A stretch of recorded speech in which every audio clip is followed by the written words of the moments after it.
Hi, I'm Tim Hardaway with the Golden State Warriors. Up next, one-on-one.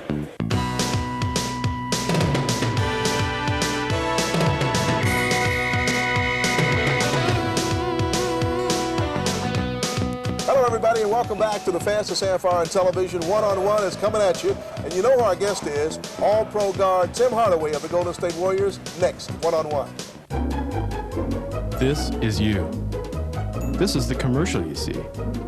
This is the number you call. This is the operator you talk to. This is the stuff that arrives.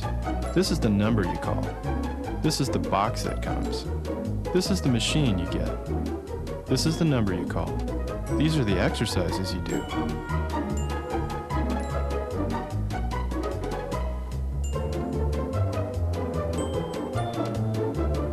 This is the number you call.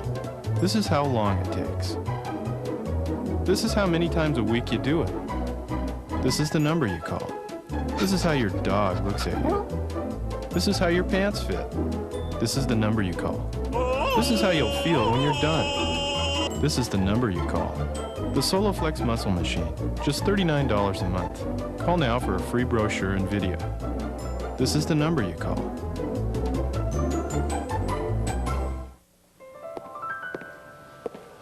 What's the matter, son? I'm kind of worried about a package I sent out for Mr. Jones. Cup of coffee? Well, sending out that package is a big responsibility. Jones knows you'll come through. Hard work, faith, trust in each other. That's what it's all about. Besides, in over 20 years, FedEx has never let me down. What if I didn't use FedEx? Well, then, you're dead. Next time, use FedEx. Hit the lights on your way out. You're watching the Coors Light channel. Previously on Coors Light Manor. I'm leaving. Is it because of Tom? No, I didn't know about that. I'm just gonna get some more Coors Light. Stay tuned for Coors Light Manor. But first, these messages. Coors Light. Smooth going down. Remember, to drink Coors Light, you must be 21. The Coors Light channel. Always on.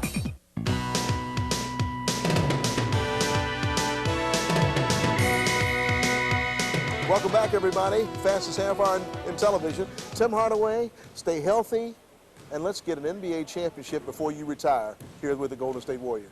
That's exactly what I'm thinking, too. Let me ask you something. Is it still fun for you? Because it appears to be. I'm watching you play the Washington Bullets, and there were times when you and the then coach, Donnie Nelson Jr., were having some fun doing that game. Oh, yeah, it's lots of fun. You know, whenever I play, I try to have fun out there, trying to shake my man, or do whatever, you know, make a joke or something like that, whatever, you know, just to have fun out there, because this is a fun game, and when you're out there, you're supposed to have fun. When I'm out there, whatever I'm mad at or something is that happened to my family or something like that, when I go play basketball, I forget about it because basketball relaxes me. I tell you, something else relaxes you, too. You enjoy playing against stiff guard competition. Yes, I do. I love playing against Kevin Johnson, Gary Payton, John Stockton, Price, Kenny Anderson, people like that, because, you know, they're going to give me a challenge that night. I got to play defense, and I got to bring my best offensive game to the game that night, and I just love that challenge. And you said bring your best to the game. I get the feeling, too, that when you're on, when things are really cooking for Tim Hardaway, I see you turn and go back down court after you hit a 2 or a 3, and you got that smile on your face as though I'm in rhythm. Yeah. Like I said, I like to play the game, and you know, even if I'm not having a good shooting night, I'm still smiling when somebody else makes a basket or when somebody else make a move or something like that. I'm still smiling, even if it's a close ball game. I'm still out there having fun. So when things are really going well, you know, I really act a fool. You know, during the Washington Bullets game, a lot of us in the stands were wondering how you were going to play because of personal feelings with, say, a Chris Webber. But you wipe that stuff out the window, don't you? Yeah, I just wiped it out the window. You know, that stuff between coach and Webber, or the organization and Webber, that's between them. I got a job to do out there on the court. You know, we was playing Chris Webber, and there was a lot of emotions going on. You know, with him and Spree, they real good friends, real close friends. And, you know, the fans just got to understand that, you know, when two friends go their different ways from not because of them, but because of something else that they can't control. You know, they kind of didn't understand at first, but now they do. So the fans got to understand it's hard to detach yourself from that, but you still could be friends, you know, away from everything else. But you did. You moved away from that. Oh, yeah. Yeah, I didn't put myself in no predicaments. I just let one go out there and play some basketball. How long have you been playing basketball? Whew. It's been since... Has it been that long? Yeah, it's been since about 6th grade. I've been playing basketball, organized basketball. I tried out, I remember that day faithful, I tried out for the 6th grade basketball team and ended up being on the 8th grade basketball team, and then went from there. Any inspiration when you were coming up? Yeah, my dad used to play basketball, and I used to watch him play all the time. He used to dunk on folks. He's about 6'3", 6'4". He used to dunk on folks, play the game hard and tough, rebound the ball. You know, he just used to play the all-around game the way it used to be played. When I saw you playing for UTEP, and for those out there who don't know, that's University of Texas at El Paso. When I saw you playing for UTEP, I said, there is a guy that's going to make his mark in the pros. But most people didn't feel that way initially.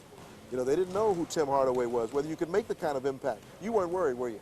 No, I wasn't worried. Everybody, you know, since I was growing up from high school, grammar school, high school, and college, everybody was telling me what I can't do.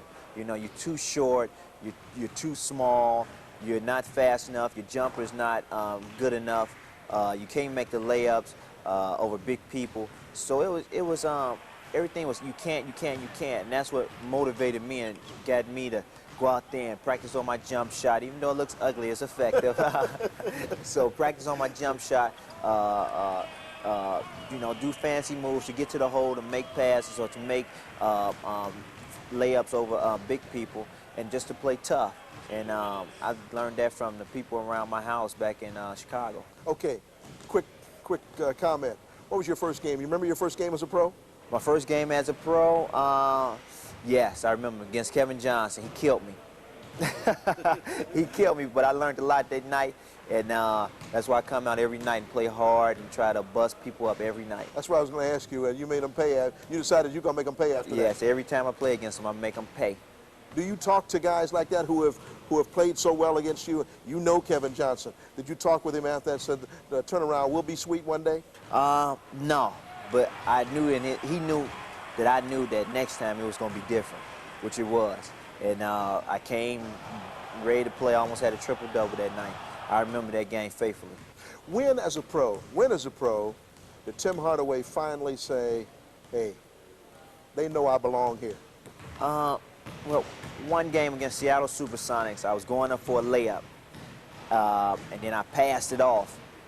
And because, I don't know, for some reason I had a wide open layup and I passed it off. And Coach Nelson called a timeout or something, and he said, you know, I want you to be aggressive. I want you to start going to the hole, making shots, and playing your game. And that's when, that day I scored about 30 points and went out there and was playing my game, and I felt that right then and there I belonged in the NBA, and I had a career here in the NBA. I noticed something else about you talking about Don Nelson. I noticed something else, that it was not too long after your rookie season that when you'd see him walking off the court, he usually had his arm around you. Was he talking to you about your game? Yes, you know, he talked to me about my game, what I need to improve on, what I didn't do in the game, and mostly what I need to improve on, the V-bags, rebounding, and getting more steals. That's what he's saying. You eat and sleep this game, don't you? I love it to death. I got DirecTV now, and I'm ODing on watching basketball. So how long have you been married? Since you've been a pro? No, I've been married for, it's going on 2 years in May 15th. You ever take this game home with you after a loss? After a loss, no. No, I leave it here and just let it stay on the court. Once I get home to my family, it's a whole new different atmosphere. Put everything in perspective, look at my kids, they coming up, jumping on me, my son playing basketball, my daughter, she wants to get into that, she wants to roll around on the carpet with me, and me play with the dolls and all that type of stuff. So I love it, Once I leave here, my mind is a whole new atmosphere. But you're not pushing your son into basketball. You're gonna let that be his decision. I'm gonna let whatever he wants to do. That is his decision. Whatever he wants to do. I want him to get the books. If you want to play sports, whatever sports you want to play, that's fine with me. But I want you to get the books and be successful that way. We're dealing with Tim Hardaway right here one-on-one, and we'll come back and spend some more time talking to this all-pro, all-star guard right after we pause for these messages. Stay with us. Is this Kid O'Neal for real, or is it a different game he plays? Find out for yourself in this exclusive new video, Shaquille O'Neal. Larger life. It's free with your paid subscription to Sports Illustrated. Your free video takes you back in time and behind the scenes with the young superstar. Can he have his fun and still be the best? Go for a spin with Shaq and find the answers. Free from SI. Call now and you'll also get an authentic Shaq basketball, the ultimate playground ball. Plus, get 54 issues of SI for only $1.47 an issue. Save over 50% off the cover price. Use your credit card. Call now and get your video and Shaq ball both free from SI. There's only one Shaq, and there's nothing in the world like Sports Illustrated. Get into it. Introducing Continental's Bake Sale with great low fares to destinations throughout the Caribbean, Mexico, and Florida.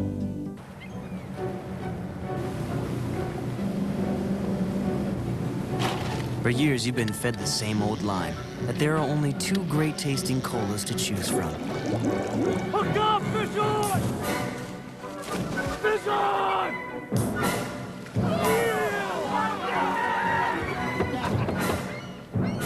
Hey, you don't have to swallow that. Drink RC and you'll look at colas in a whole new way.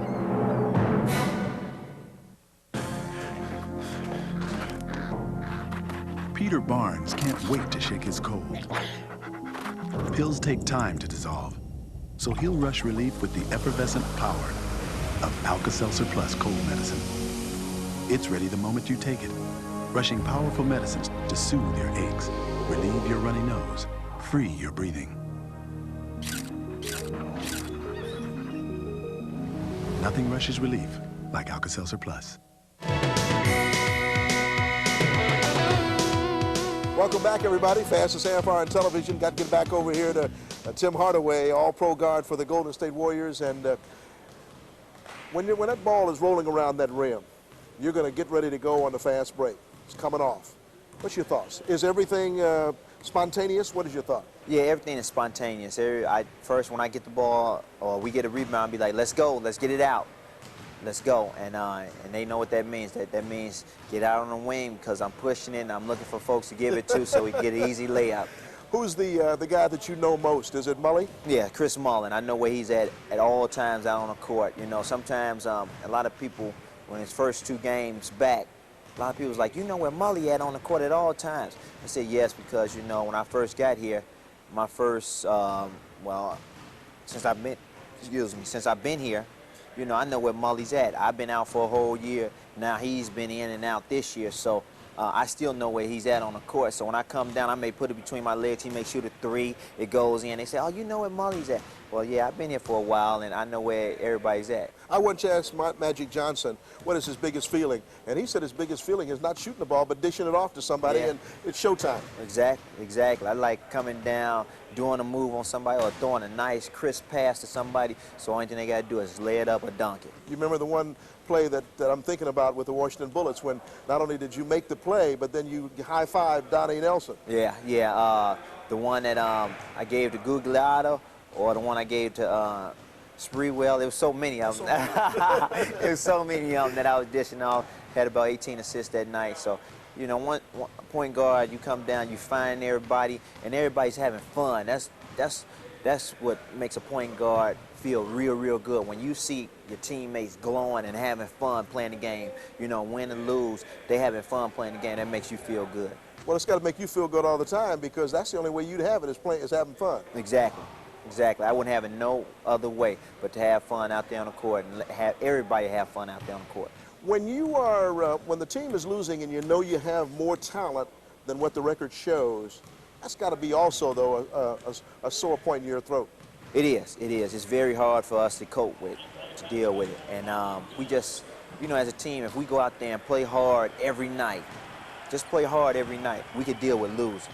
But if we don't play hard every night, we can't deal with that because we didn't give it our all. We just let this team come in and beat us down, and really we beat ourselves down, let ourselves down. So, you know, if we play hard, we lose, we can take that. Defense. You consider yourself a good defensive player? Yes, I do. Yes, I do. I think if it's one-on-one, I can guard my man, but getting over the picks is tough. It's tough getting over the picks. Like the other day, I ran to a pick, I almost killed myself, but came back, I bounced back the next game, and we played hard. We didn't think you'd ever get up. Me neither. But the pain went away, and the feeling started coming back to the leg, so I feel good. Now, you've been around the league a long time. Are you as good as you can be? Can you improve? Yes.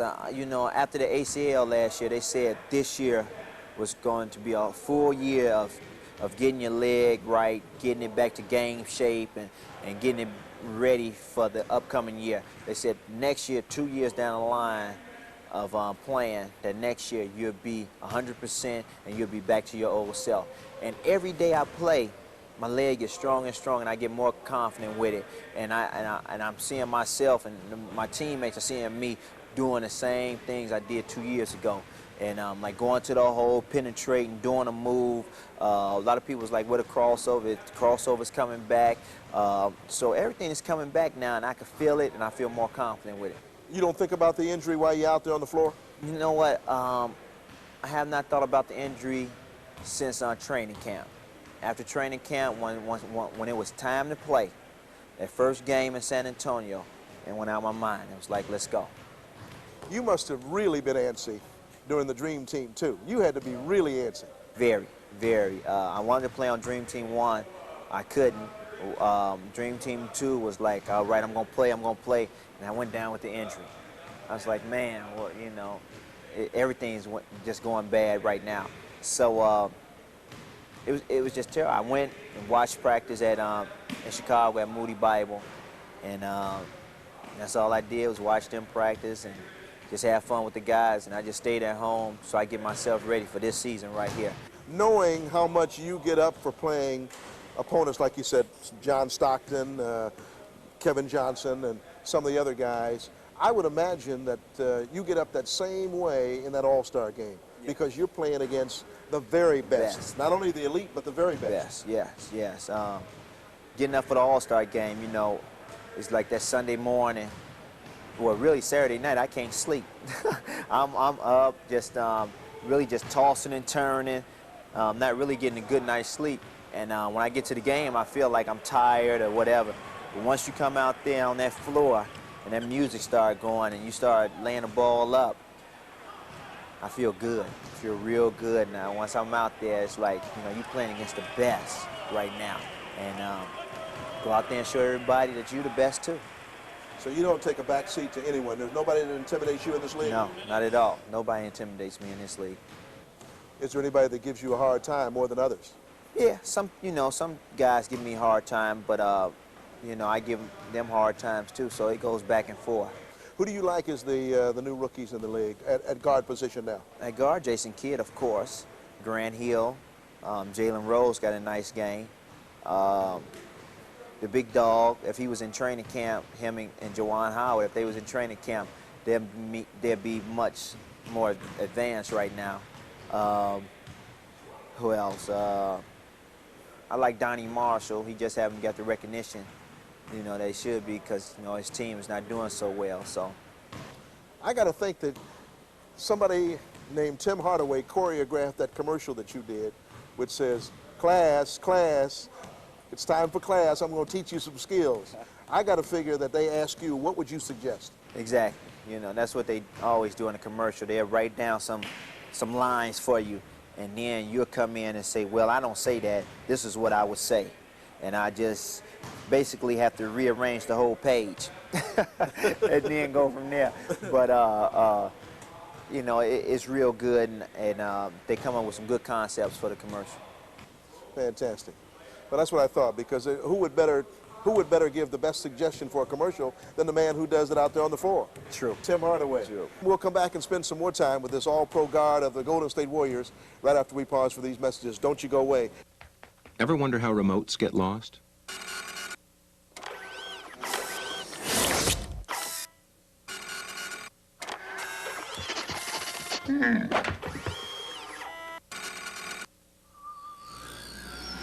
Well, no matter how your remote gets lost, Magnavox makes the only television that can find it. With the exclusive remote locator, you just push a button, and your remote beeps, telling you where it is. Hey, we make technology people want. Magnavox. Smart. Very smart. Introducing Roland Martin's revolutionary new helicopter lure. Its movement and colors grab the fish's attention. Its sound and scent trigger the strike. The helicopter lure is actually 4 lures in one. It's a buzzbait, it's a spinnerbait, it's a deep water jig. Plus, it's a weedless plastic worm, so you can fish it in any kind of cover. Call now and you'll receive 30 patented helicopter lures, each impregnated with Dr. Juice's helicopter scent, 5 laser-sharp eagle claw hooks, 3 twist-resistant ball-bearing swivels, and 5 hideaway weights. Plus, we'll include the helicopter lure utility box and Roland Martin's how to cast and catch with the helicopter lure. And yet there's more. Order your helicopter kit now, and we'll also include free Roland Martin's exciting new video customizing your copter for the catch of the day. The helicopter lure, where the big boys meet the end of the line. To order your helicopter lure kit for only $29.95, call this toll-free number now. Roland Martin's helicopter lure is guaranteed to catch more and bigger fish with quicker strikes and surer sets, or return it within 30 days for a full refund. Remember, this is an exclusive TV-only offer, so call now. Ain't nothing gonna break my stride. Nobody gonna slow me down. Oh no. At National Car Rental, we keep you moving. Welcome back, everybody. The fastest half hour on television. One more bit with Tim Hardaway of the Golden State Warriors. And what kind of basketball player would you describe Tim Hardaway as if somebody was to sit down and roll out the videotape and put the music to it? What kind of music would you like? What type of music would I like? I don't know. So much that I like. Likens to your style. Likens to my style, probably Janet Jackson. Her new single that's out. I forget the name of it, but it's nice. I think that everybody likes it, and that's something like me. But if you know, if somebody talked about me, I think they would say that he was a tough competitor, never quits, always wants to win badly, never back down from anybody, does whatever it takes to win. Exciting, of course, you know, coming down the court on a fast break, doing my thing, and when I get on, you know, just like anybody else, when you're on, you're on. You love that crowd noise, don't you? Oh, I love the crowd noise. I love it. I may not pretend that, you know, I may pretend that I don't hear it if we're away from our stadium. I will pretend that I don't hear it, but I hear him. I hear him booing, or I hear him going, ooh, you know, stuff like that. You know, like any other player, they love to hear that. I'll tell you one thing. I know, being a ham that you are, you played to that Oakland Coliseum crowd. Yeah, I do. I do. The crowd here can get real, real loud and get me hyped up to go out there and do a lot of good things for the team. Understandably, you know, we're not winning, so I can understand that situation. But when good teams come in, they stick right behind us and want us to go out there and beat those teams. And you know they love you. Oh, yeah, they love us to death, and we love them. I'm talking about loving you. Oh, loving me? Oh, I love them too. You know, they know they can get me going. They know that. They keep talking to me. Let's take over, Tim. Let's take over. And I'd be like, all right, or they'll shout my name, I may point a finger at somebody, I hear you, or something like that, and they like that. What are you thinking when you're coming down the floor, showtime, you're pushing the ball, and you've told, because I hear you holler, come on, guys, let's go. Let's go, yeah. You know, I hear you holler. What are you thinking? What are you really thinking, that we got a groove going here? Yes, once we, you know, like we hit about 4 or 5 baskets in a row, let's keep it going. Or if we up 10 or 12, and they trying to make a run, let's keep it going, man. Don't have no mental lapses. Don't get picked off or not play tough. Let's play some good defense. Let's go down on the offensive end and let's do our thing on the offense again, get the ball moving, get it humming a little bit, and everybody do their thing. I would imagine, too, even though the season began with you saying that you're going to be the assist leader and you're not going to be the scoring leader, and you've had to take over some of the scoring for different reasons. Yeah. But I got to think that even though you do like handing off, there's a great feeling when that bucket looks like it's a river out there. Oh yeah, it's a great feeling. When that bucket looks real big, it's a great feeling. And like any other player, you know, when that bucket's looking like that, you just feeling it. Just feeling it. Threes, twos, layups, everything. And your teammates know that, and they try to give you the ball too. Tim Hardaway is making 7 figures, but is that what motivates you? No. What motivates me is going out there playing against the elite every night. That's what motivates me. What motivates me is I'm in the NBA, and when you're in the NBA, if that's not enough motivation for you, you don't need to be here. Somebody once said, and it was Willie Mays, young fella, you got a major league uniform on now. You got to go out there and act like one. Exactly. If you got an NBA uniform on, you guys got to go out there and act like an NBA superstar. But there's had to be days, Tim. I know I said this to Chris Mullin, you can't always be up. He says you can. But I got to think there's got to be days when you don't want to get out of bed, that you're just saying, hey, I don't want to do it today. Exactly. And then you know what? Them days that you go out there and that bucket is looking like it's like a river. When you're tired and you're like, oh, I got to get up and go play a game, and it'd be against the world champion Houston Rockets. But you go out there and you play, you're probably one of your best games of the year. Got to think that there are times on the court, too, that your inspiration comes from the family. Yes, it does. Responsibility. It does. When I see my family up there, and like the crowd is jumping up and down, I see them up there jumping up and down, I may wave to them or something like that. My son and go like this. Oh, you do that? Oh yeah, I walk to the bench or something like that, do something like this to my wife or something like that. She does that back, you know, and that makes me feel good that they're there and they support me and everything. You know, I saw them last night when they walked in the stadium, and I was happy to see them there. That makes me feel good. You read your press clippings? No. It's one thing I don't do. I don't read my press clippings. And a lot of people say, do you read, you know, the stats like the points? Only thing I look at is 2 things. I look at my assists and my rebounds. What about that 36-point night? What about it? I don't care about 36 points. The only thing I care about is winning. If it takes 36 points to win, that's because the other team is sloughing off or playing a D on my other teammates, and I have to do something because they're struggling. That's the only reason why. If they don't need my scoring, hey. Chris Mullin, Tim Hardaway, Don Nelson, Golden State Warriors have all been with us, and we appreciate that. Tim, thank you. Thank you. My pleasure. We'll see you next week.